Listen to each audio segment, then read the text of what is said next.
بسم الله الرحمن الرحيم. يسبح لله ما في السماوات وما في الأرض الملك القدوس العزيز الحكيم.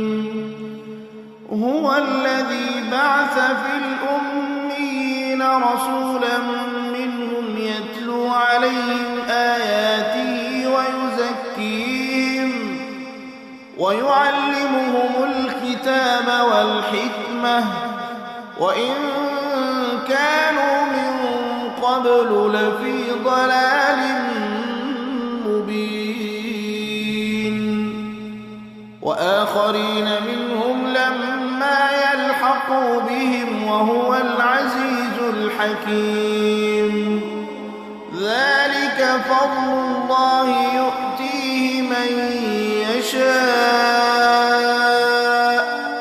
والله ذو الفضل العظيم. مثل الذين حملوا التوراة ثم لم يحملوها كمثل الحمار يحمل أسفارا بئس مثل القوم الذين كذبوا بآيات الله والله لا يهدي القوم الظالمين.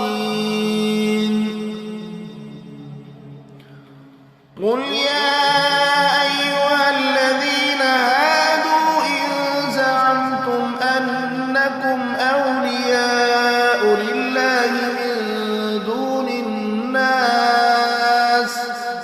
فتمنوا الموت إن كنتم صادقين ولا يتمنونه أبدا بما قدمت أيديهم والله عليم بالظالمين.